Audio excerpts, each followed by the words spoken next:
Welcome back to The Mirror, the podcast where we break free from leftist echo chambers by exploring ideas that challenge our own perspectives. My name is Amelia Carter, and I will be your host for this episode. I'd like to start by wishing you all a happy 2025 and thanking everyone who checked out our first episode. We really appreciate you taking the time to hear what we have to say, and we look forward to getting to know you better, hopefully through the comments or social media. Since launching that episode, we have gotten some very interesting responses. Most people are extremely supportive and happy that people are trying to break through, but we've definitely gotten some skepticism from people who really just don't understand what our intentions are. The argument basically is, why, if these intellectuals have been so thoroughly canceled, would you listen to their lunacy? It must mean that you are in fact a right-wing lunatic yourself, and you're trying to trick people into joining the dark side. And although that is a hilarious take, it's not quite correct. I'm not actually looking at life in those black and white terms anymore. The more I got responses like this, the more this analogy that came to mind seems like a very appropriate explanation. So I'm just going to share it and you can take from it what you will. When I was younger, conservatives and liberals felt like two islands connected by a land bridge. We'd visit each other, argue, and sometimes clash, but we weren't enemies. Often we were family, friends, and colleagues with differing opinions who kept each other in check. The bridge was our lifeline, keeping us balanced and in touch with the shared reality. Over time, the bridge eroded. Both sides blamed each other for the decay and made its maintenance the other's responsibility. Eventually, the bridge disappeared and the islands began to drift apart. Without the bridge, we lost sight of each other, and the distance between us grew wider and wider. For a long time, I didn't realize just how far my leftist island had drifted and how narrowed my worldview had become in isolation. But then I began to notice cracks in the foundation, extreme lies, contradictions, and destructive ideas that no one seemed willing to confront.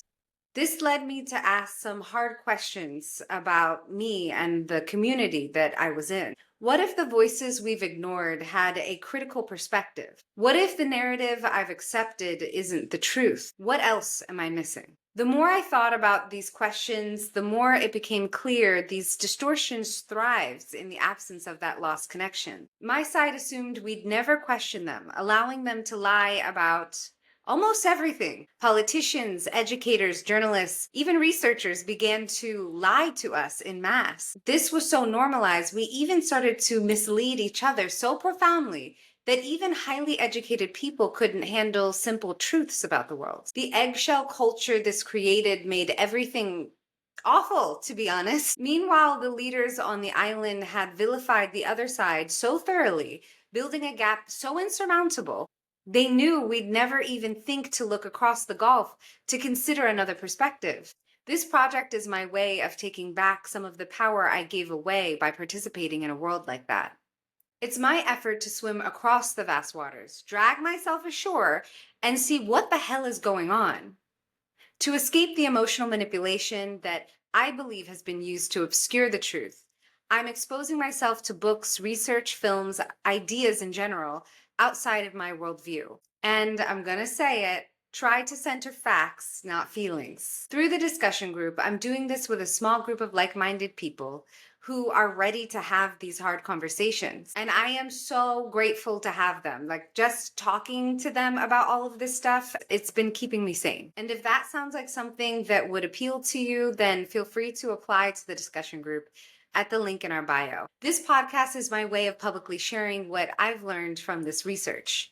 The opinions that I express don't necessarily reflect the other people in the group, and that's what makes it great. We actually have different opinions and perspectives, and that makes a rich conversation. Our hope is that by sharing a bit of our process, we can break the ideological control that fuels cancel culture and find other people who are on a similar path. So all that being said, today we're diving into the book The Devil and Karl Marx by Paul Kengor and exploring our generation's Red Scare. And I don't mean that in a pejorative way. I mean that after doing this research, I was actually scared. This stuff is deep, so lock in. And let me just start by saying this book changed me. I really don't think that I'll ever be the same after reading this book. And that's because it's not just a normal critique of Marxism or a rundown of history. It's a deep analysis of Marxism's spiritual corruption as seen through its history and intellectual legacy. As someone who wasn't raised in the church, I never thought I'd read a book with such a predominant Christian perspective. But in my effort to challenge my own biases, I gave it a chance, and I'm genuinely glad that I did. Kengor's sharp wit, eloquent writing, and meticulous historical research made this an unforgettable read. Although the book isn't overtly theological, his deep understanding of religious history, coupled with the wisdom drawn from his personal faith, offers a level of insight that a purely secular perspective simply couldn't achieve. For me, it bridged gaps in my understanding of history, my own belief systems, and the world around me in ways few books ever have. With that said, I hope even the most staunch atheists amongst us can approach this argument earnestly and with an open mind. So what does all of that mean? As I mentioned, Kengor examines Marxism through a spiritual lens, framing the devil not as a metaphor, but as an active force within its ideology. He demonstrates Marx's personal infatuation with the devil, evident in his poetry, plays, and essays, and connects this fascination to Marxism's legacy of societal and cultural suicide. Kengor argues that at its core, Marxism represents a deliberate inversion of Christian theology, replacing submission to divine authority with rebellion and the promise of liberation. This spiritual distortion is perhaps best illustrated in Marx's own words from his introduction to the critique of Hegel's philosophy of right, where he writes, "Religion is the sigh of the oppressed creature, the heart of a heartless world, and the soul of soulless conditions. It is the opium of the people." And now I'm going to paraphrase the rest because let's be real, reading it as written feels like you're speaking with rocks in your mouth. To put it simply, Marx argues that abolishing religion, which he sees as offering false happiness, is necessary for people to find real happiness. By criticizing and eventually abolishing religion, he believes we can remove these illusions, allowing people to think clearly, take action, and shape their reality as individuals freed from comforting falsehoods. In his words, humanity can then revolve around himself as his own true sun. So basically, Marx envisioned a world where humanity, freed from religion, would become its own God, reshaping morality and truth in its own vision. Kengor critiques this theory of liberation from an oppressive God as deeply flawed, arguing that replacing God with man inevitably leads to corruption and self-destruction. He argues that religion provides a protective framework rooted in divine order. I know divine order is a loaded term, and I'm definitely not qualified to talk about it, but I spoke to my aunt who is a nun and some Christian friends, and they said that this was a workable definition. In this context, it essentially means a harmonious structure of the universe designed by a Christian understanding of God, encompassing moral principles, purpose, and balance as prescribed by the Bible's teachings. This divine order embraces truth, offers meaning, and promotes human flourishing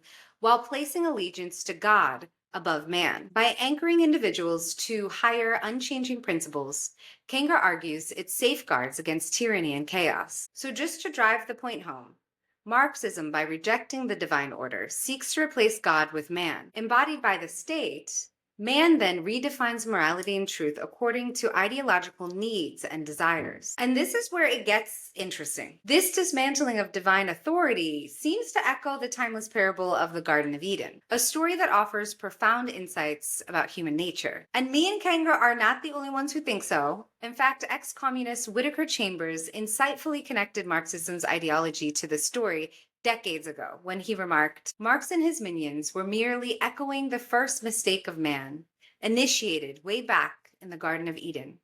Ye shall be as gods." Okay, now I'll admit, I used to take this story for granted, dismissing it as a totally shallow lesson to guilt people into obedience to God. And I had this vague notion that it was somehow sexist towards Eve, and I just ruled it out. But after reading this book and taking a look again with adult eyes, I've come to see its significance in a completely different way. To fully grasp Chambers' observation, let's revisit it together. And yes, that's right, this is going to actually involve reading a little bit of scripture.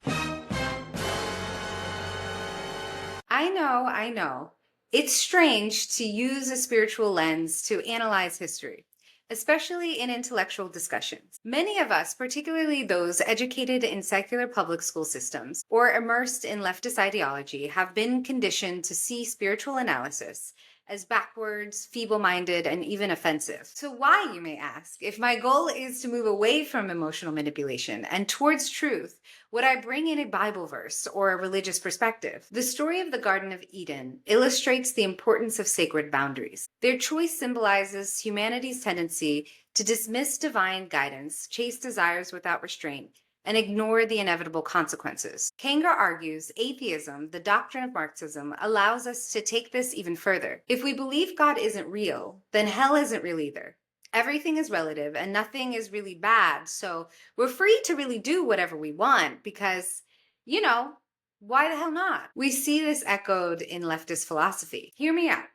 On the leftist island, I feel like these are the main activities: rallying to redefine reality based on what's convenient or what we're told is just, removing the consequences of creating a false reality, and continually striving to get more and more freedom through man-made manipulation of nature and law. Take, for example, the leftist embrace of the sexual revolution and all the ways we advocate for sexual freedom. While people may choose to live free of traditional moral standards, natural consequences remain. Unplanned pregnancies, the need for abortion, medications that could harm the body in order to control pregnancy, STDs, challenges of raising children without a stable partnership or resources. These are all realities that no ideology can erase. If you reflect on it honestly, you might see that leftist policies around these issues often attempt to manage or evade these natural consequences, rather than address them at their root, which belongs to the actor. Kengor argues that communism and leftist ideologies share this utopian vision of equity at any cost and liberation from divine constraints without consequences. Okay, so that's enough explanation as to why this perspective is relevant and interesting and can offer lessons to all of us regardless of our own belief systems. And hopefully I made the argument well enough that this ancient parable that has been guiding humanity for thousands of years has something relevant to teach us. The details are where it gets very interesting for me, so let's get started. In Genesis, we learn that Adam and Eve live in a perfect paradise, harmoniously connected with God and the natural world. They have everything they need and are free to eat from any tree except one, the tree of knowledge, that would allow them to understand good and evil. This command is not arbitrary or oppressive, but serves as a safeguard, preserving their bond with God and ensuring their well-being. Then enters the serpent, a figure often associated with the devil, who slithers up to Eve using cunning, not force. It begins with a subtle question, designed to sow doubt. Yea, hath God said, ye shall not eat from every tree in the garden? And I swear I never noticed the subtlety with this line before. Like, it just reminds me of that situation where you're talking to your frenemy about this really nice thing that your partner did for you for your birthday. And then the person kind of like brings up some shady thing like, oh, he only took you to Disney World? My husband took me to Hawaii, or, whatever they say. It's just funny that thousands of years ago when the Bible was written, this person was a thing, like the same type of person. This is just human nature, human behavior that ripples through time. So yeah, it wasn't an innocent question. It's an attack on truth itself, twisting God's words and intentions. The serpent reframes God's protective command as an act of oppression, planting the idea that Adam and Eve are being denied something greater. Then comes the ultimate temptation. He says, for God doth know that in the day ye eat thereof, then your eyes shall be opened, and ye shall be as gods, knowing good and evil. The serpent offers autonomy, power, and the ability to define truth and morality for themselves. It promises that by defying God, they can become godlike. As we know, Adam and Eve take the bait, eating the fruit and breaking the divine boundary. But the promised liberation doesn't come. Instead, they are overwhelmed by shame, fear, and guilt. Their newfound knowledge alienates them rather than elevating them. The harmony they once enjoyed is shattered, and they are cast out of paradise, condemned to toil, suffering, and mortality. The freedom they sought turns out to be an illusion, leaving them burdened by the consequences of their rebellion. And in short, this means that they now have to fend for themselves. They have to work in order to survive. They have to face disease and the unfairness of the world. Like, think about it. If we weren't living such spoiled, privileged lives in the 21st century with all of the access to technology and resources that we have today, we would need to hunt to survive. We would need to build anything we wanted to have, and our lives would be at the whim of nature. If there was a drought or a disease that spread amongst the animals, or maybe a twisted ankle, it could kill us. Essentially, we became our own responsibility. But again, it kind of gets back to that idea of truth. Nature holds its own truth. The reality is, if we were living back in the day before all of this access and comfort, we would have to fend for ourselves. If we chose to not fend for ourselves, we would die. And no one else could take care of you because they were also fending for themselves. And in that same thread of thinking, if they were to take care of you, you would basically be their slave. They're literally controlling how you get housing, food, resources. You can't therefore be pissed at them or treat them in a mean, nasty way. I mean, that's literally where the expression "don't bite the hand that feeds you" comes from. If you were to give them a proverbial bite, then you would starve to death. You'd be out of luck once again. So it's kind of another interesting baked in aspect of how Christianity kind of naturally deflects communism and has these built in lessons that are really directly contradictory to the tenets of communism, which I know Elias will be talking more to you about. The story of the fall of man reveals an enduring reality about human nature. We are easily drawn to the allure of power, self-interest, and the illusion of control over our own destiny. Succumbing to this temptation traps humanity in a cycle of insatiable ingratitude, blinding us to the blessings we possess. This restless pursuit of more and entitlement leads to overreach and delusion, shattering the harmony we were meant to sustain and replacing it with revolutionary change that leaves destruction in its wake. Kengor argues that Marxism embodies this ancient temptation in a modern guise. By rejecting divine authority and elevating humanity as the ultimate source of truth and morality, it mirrors the serpent's promise: liberation, limitlessness, and justice. Yet, as history has repeatedly shown, this path is fraught with unintended consequences. It displaces the stability and meaning provided by the divine order, replacing them with man-made systems and tyrannical godlike figures who seek to reshape the world in their own flawed image. In essence, this story reflects humanity's struggle between humility and hubris, between the wisdom of aligning with higher truths and the folly of believing we can define them on our own terms.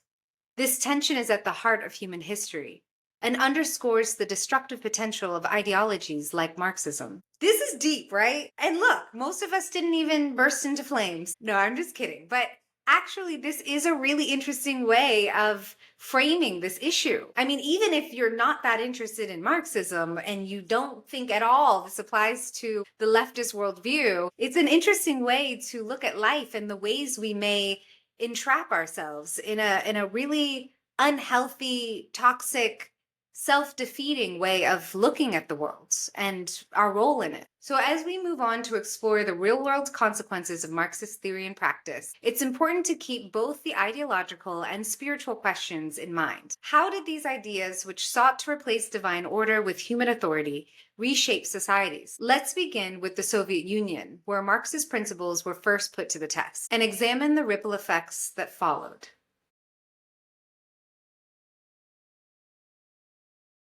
Okay, so how does the philosophy born in Marx's writings take shape as a governing ideology? To answer that question, Kengor turns to the Soviet Union, the first and most infamous example of Marxism implemented on a national scale. The Bolshevik Revolution of 1917 wasn't just political upheaval. It became the testing ground of Marx's principles in practice. Kengor argues that one of the earliest and most pivotal steps in transforming Russia from a predominantly Eastern Orthodox Christian society into a Marxist-Leninist state was the normalization of atheism and the systemic dismantling of religious institutions. At the heart of this effort was the Marxist view of morality redefined as subordinate to the class struggle and the interests of the proletariat. Universal principles like the sanctity of life and individual dignity were dismissed as bourgeoisie illusions. Lenin and Trotsky openly declared that morality was whatever served the revolution, with Trotsky going so far as to claim communism, not God, was humanity's true salvation. This rejection of universal morality paved the way for a brutal campaign against religion. The Bolshevik regime enacted policies of terror during the Civil War, seizing churches and twisting their doctrines into tools for Marxist propaganda. Traditional rituals were eroded by mock ceremonies like red weddings and red baptisms. The persecution didn't stop at symbolic acts. Religious leaders were silenced, degraded, tortured, and often killed in ways so horrific that Kengor dedicates an entire chapter to the chilling question, who was to say the devil wasn't present there? Stalin later escalated these efforts by launching a 5-year plan to eradicate religion entirely, marked by the destruction of churches, the destabilization of families through things like the liberalization of divorce laws, and harassment of believers by state-appointed church watchers. But this campaign had more sinister implications that went beyond suppressing faith. Kengor argues that eliminating religion was central to Marxism's strategy because faith in God posed the greatest obstacle to total state control. Religion offered people a higher allegiance and a moral framework that resisted tyranny. By abolishing God, the state positioned itself as the ultimate authority, demanding absolute obedience and loyalty. This is where Kengor's book starts getting deeply disturbing. He recounts numerous haunting stories of religious persecution, things like priests being subjected to unimaginable tortures, seminary students being beaten to death for not renouncing their beliefs, and entire communities being stripped of their faith. These accounts reveal the depravity that emerges when atheism becomes state mandated, not only as a way to suppress belief, but as a tool for mind control. Because if the state can dictate what you believe, it can control how you live. Importantly, these weren't isolated events. The Soviet Union's approach became a blueprint for other communist regimes, where religious persecution and the normalization of atheism were part of a broader strategy that included infiltration, manipulation, and gradual subversion of societal institutions. As we explore these chilling examples, it's critical to understand the broader implications. Kengor's analysis of the Soviet Union provides a lens for understanding how Marxist tactics dismantle institutions and reshape societies from within. In the next segment, we'll examine these tactics, highlighting striking parallels across global contexts.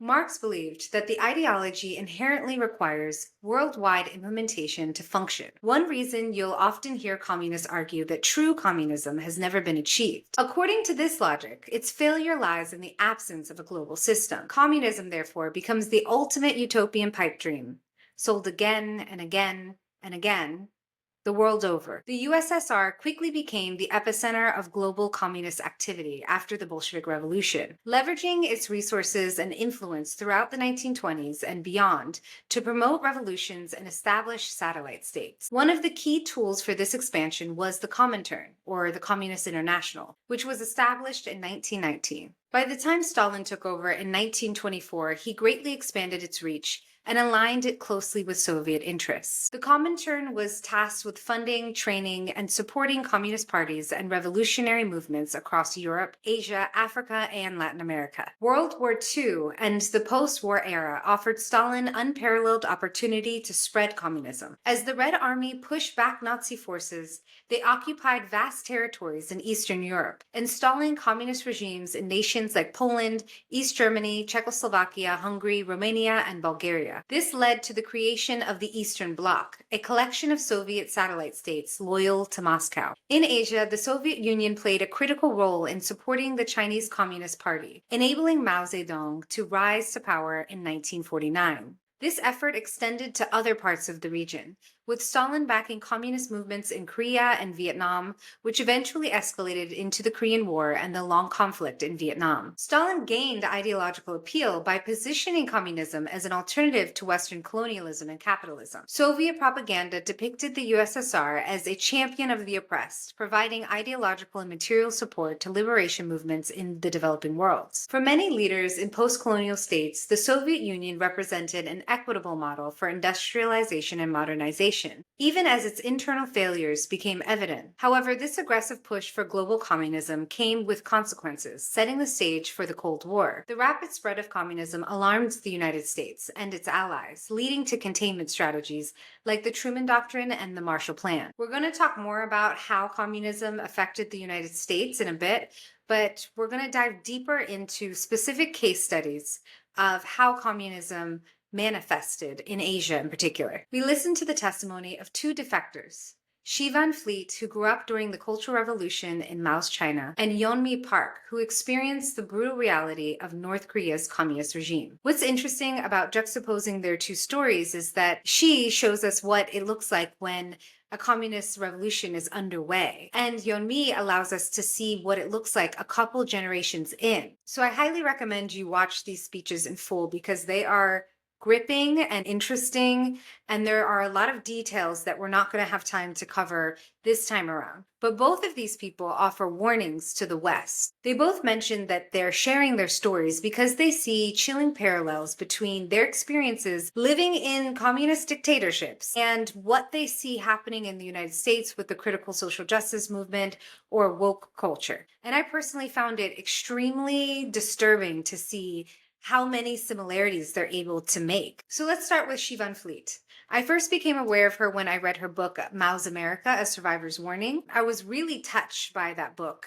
It just offered so much insight into the Cultural Revolution, which I always thought was a really interesting subject. But unfortunately, I was only ever exposed to extremely left-wing interpretations of that history. But my understanding of what happened there was so splintered because the leftist educators that I was around, when they were sharing the history, would cherry pick often and try to make things sound better than they were, but it like didn't add up because the death toll by the end of it was tens and tens of millions of people.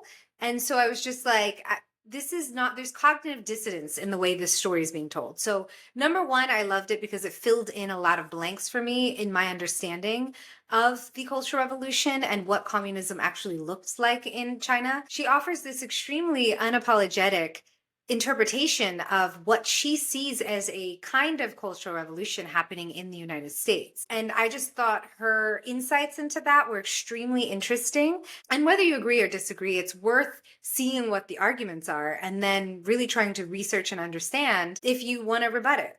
So let's hear it in her own words. Today, I'm going to talk about history. As you have heard from the previous speakers, it is so important to know about history. In 2020, when the BMMers and Antifa took over our city and terrorized our communities, many Americans was shocked.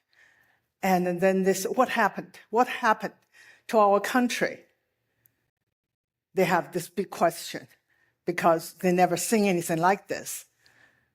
But for people like me and like Lily, we know right away. We know the history. We lived through the history.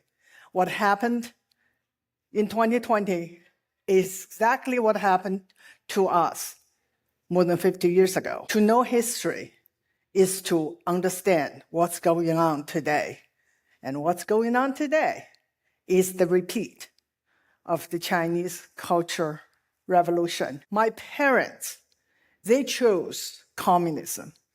They joined the revolution, and then they helped to take over China. I did not make the choice. As many of the young people today in America, they choose communism over capitalism. We were born into the slavery of communism. That's what happened to us. I grew up knowing nothing but communism. My brain was filled with indoctrination because I have no access to anything else. She goes on to describe how Mao Zedong launched sweeping campaigns over 3 decades to consolidate power and reshape Chinese society. She also highlights how survival often depended on lying, as rigid ideologically driven policies replaced logic and practicality, forcing people into irrational and deadly behaviors. Her testimony vividly echoes themes from Kengor's work, particularly communism's effort to replace God with man, resulting in a moral vacuum where truth becomes irrelevant. The 4 old. That is a Mao-style cancel culture. Old idea, old culture, old custom, and old habit. All have to go. All have to go. Statues have to be toppled, and books have to be burned, and names of the institutions, streets have to be changed. Sounds familiar? Yes. And after they finish with everything in the public, they go to people's homes. It's called the home raiding campaign. That's still not it. This is a revolution that is going to destroy everything. Everything, including social norms. Things we take for granted, such as woman is a woman, man is a man. No, everything has to change. But they were not as creative as the radical here. So the family bond has to be destroyed.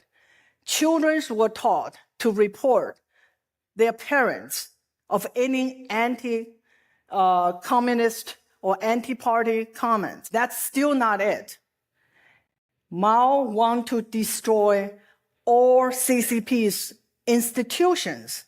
Why would he want to destroy his own institutions? This is his institution. Because they're not radical enough. So he destroyed the criminal justice system. The slogan was, abolish criminal justice system. It's their version of defund police. What happened is police were told they could not fight back if they were hit by the Red Guards. And they were asked to stay away from any campuses. And in the beginning of the Cultural Revolution, that's where the violence took place. So eventually, more than 95% of the criminal justice system personnel were exiled. China became a country of lawlessness. Violence took place and chaos descended. Now everything was replaced. After the Cultural Revolution, everything old, everything before the Cultural Revolution has to go. And we have our new culture. The new culture is a culture of rebellion, culture of violence, culture of chaos. That's Mao's slogan. Rebellion is justified. Just like today, the Antifa and BMM. Any problem? Go to street and burn the buildings, and that is the new culture. Class struggle become the norm. Everything is class struggle. Just like here, everything is racism. Anything is class struggle. If someone is condemned, and we have a struggle session, and it's called class struggle. So it's a part of our culture.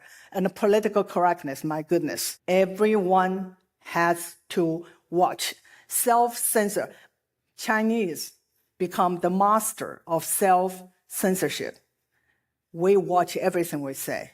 We watch so much of what we say that everybody's telling lies. And nobody trusts another person, not even your spouse, not even your children. And the snitch culture becomes the norm. And that's coming here. That's sadly, it's coming here.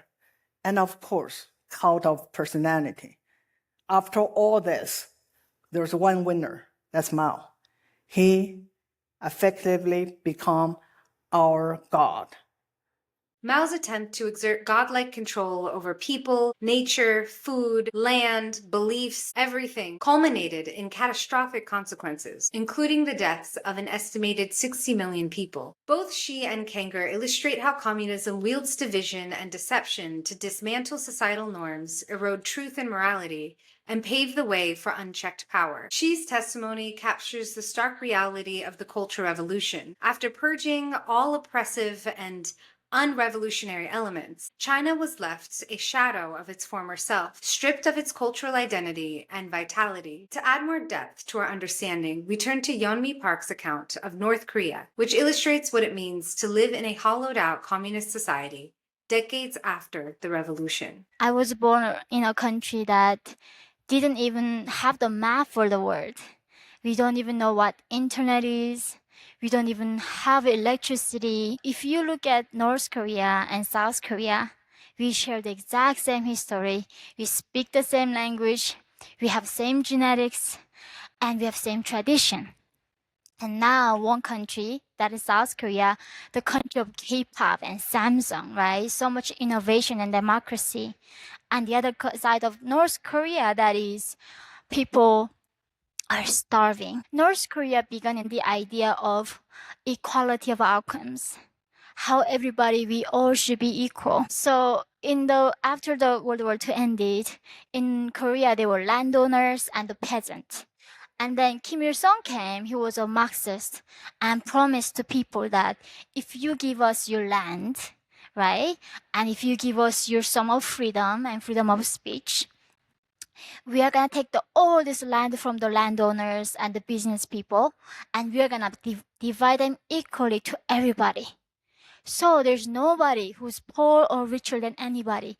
We are going to be living in a happy paradise that is perfectly equal. Nobody suffers. Nobody's better off than anybody. And my people, my grandmother, they genuinely wanted this. They gave their land. So the regime abolished private property. Nobody in North Korea can own anything. You cannot own your house. You cannot own your car. You cannot own even your body.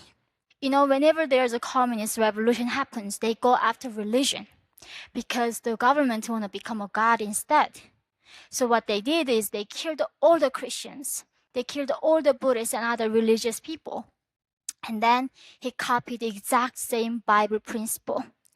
So this is where it comes down to. A lot of people say, why do North Koreans, are they so dumb? Why do they believe this propaganda? It's because Kim Il-sung copied the Bible, said, I love you guys so much. I was chosen by the universe. I'm giving you my son, Kim Jong-il, like Jesus Christ. And his body dies, like Jesus did, but his spirit is with us forever. And therefore, he knows what we think and how much hair in our head. And that's how they control what you think. And that's how they make you even afraid to think being in that country. So that complete control the information and isolation and division between people. So when I escaped in North Korea, it's so funny because I did not even know what freedom was. I was just simply risking my life for a bowl of rice. Once I went to China at 13, I realized there was a state sponsored by modern slavery by Chinese communist regime. They sell North Korean girls for sex slaves. And because China had a one-child policy, there are millions of men cannot find women. There's a shortage of women who can marry these men. So they buy North Korean girls. I was less than $300 when I was sold. And then, of course, during the looting and BLM living in America, these people believe they are the most oppressed people in the world that ever existed. And how do I ever even tell these people that slavery even never ended? And there are people continuously being oppressed. So in China at 13, I was a sex slave for 2 years. Those clips are only scratching the surface of how dark and depraved some of these stories get. I completely understand why Kengor cast the devil as a main character in the book. The parallels in these stories reveal a really unsettling pattern to me that I've noticed about communism. It always starts with legitimate grievances, real struggles faced by society's least privileged. Then, as if sweeping in as saviors, Marxist organizers come with the answers to all of society's ills. But before they can force everyone into their systems of equity for all, they have to do a bit of social engineering or re-education to get everyone on the same page. The first step is identity. While we couldn't get too deep into it with these clips, Xi and Yeonmi describe how the regimes redefined people's sense of self through identity politics. In Mao's China, the population was categorized as red or black, creating an inverted hierarchy that temporarily empowered the victim class to wage war against the so-called privileged class, exploiting grievances to fuel revolutionary fervor. In North Korea, the Songbun system, which is basically like a rigid caste system, determined everything from one's career prospects to access to food. This manipulation of identity didn't just alter self-perception, it increased tribalism and fractured communities. Then the regimes enticed people into abandoning their moral foundations, which were once long rooted in ancient religious traditions, into replacing them with a new morality dictated by men who cast themselves as gods. Once identities were redefined and moral frameworks were systematically destroyed, the real work could begin. Agitated identity groups were then unleashed on each other, with the oppressed offered the seductive bribe of unchecked revenge against their oppressors and promises of redistributed power. But these ethical compromises came at a steep price, because like any deal with the devil, it was a bait and switch. The promised utopia never materialized. Instead, the people found themselves enslaved to a new master, a godless state demanding total submission. Ultimately, the lesson is clear. The lure of utopia, the promise of empowerment, equality, and liberation, can blind people to the cost of abandoning foundational principles. Just as Adam and Eve's defiance led to shame, toil, and disconnection, the betrayal of morality and ethical integrity in pursuit of an idealized society leads not to freedom, but to oppression. The stories of survivors like Yeonmi and Xi stand as a warning. True progress cannot be dictated or coerced. It requires a balance of freedom, accountability, and honesty about the limitations of human nature. When we forget this, we risk repeating the same mistakes, falling prey to the promises that lead not to Eden, but to a new, deeper kind of despair. I could also really relate to their points about political correctness, social policing, snitch culture, and cancel culture as forms of social control in the name of justice, which is really about propagating the ideology. Over the past 15 years, since my first day of college, I've seen this worsening in American culture. In activist circles and university classes, I've witnessed and personally experienced struggle sessions, similar to those described by Xi. If you haven't had the privilege or aren't experienced to the concept, struggle sessions are often seen in cults and involve interrogation, coercion, and verbal abuse to force confessions and conformity to ideological thought. Yeonmi talks about that issue in other lectures, but here's her talking about something else that she often found in her classes at Columbia. I went to university in New York studying at Columbia University. I couldn't believe if that was a North Korean classroom or like American classroom. Literally, these highly educated, like Nobel laureate professors, they say all the problems that we have in America and in the world is because of white men, their original sin. And the people now being penalized. I have a son who is a half white and who is a half North Korean. And they say, my son is privileged and he's guilty for the ancestors' crime. And that's what exactly North Korean regime does. I was born in a low ranking of the class because supposedly my great-great-grandfather owned a tiny bit of land in his yard. So he was a landowner. Therefore, my blood was tainted forever. And now we are doing the exact same tactic that North Korean regime uses to divide people and never embrace the humanity that we are and move on with each other and making things better. Yeonmi's part where she's talking about intergenerational guilt is really, really interesting. What she describes as how the totalitarian regime in North Korea functioned to keep control in the country, to keep people suppressed and tamped down.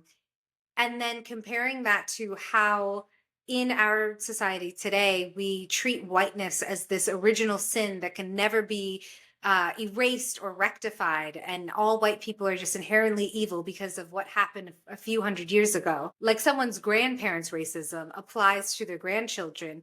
That's absurd. That's like actually absurd, but it is what we do. It's what we've been doing for years. And the fact that our behavior is echoing things that were done in not just one communist regime, but multiple communist regimes, the fact that many of our behaviors are echoing cultural norms in dictatorships is really scary to me. Like that is disturbing. That is really disturbing. We will definitely revisit their stories again in the future, but for now, I just wanted you to get to know them and hear them in their own words. Because while the left often celebrates the voices of women of color and immigrants, there's often a silencing around people who have perspectives like theirs. And it really makes me ask, like, why are we so adamant about ignoring their stories? I mean, what do we really have to lose by considering what they have to say and really trying to reconcile their observations about the horrors of something like the Cultural Revolution and the parallels they're noticing in what's happening with the United States culture wars? So in the next episode, we'll dive deeper into their theory that Marxist thought has seeped into American culture and shapes today's critical social justice movement. So I know that was a lot of information and I sort of was like going all over the place. Hopefully I tied everything up relatively well so that it was at least coherent. But let me know what you think about all of this. For me, it was just so refreshing to be able to dive into all of these subjects and go into these uncomfortable places I haven't been before, like with this spiritual analysis on communism, and exposing myself to histories that I'm now realizing, even though I thought I was educated on them, was actually extremely ignorant about. I'm really curious to know if any of these arguments have changed the way you look at communism or even your own spiritual life. So all that being said, please help to support the channel by subscribing and leaving a like, and I hope to see you in the next episode for part 2.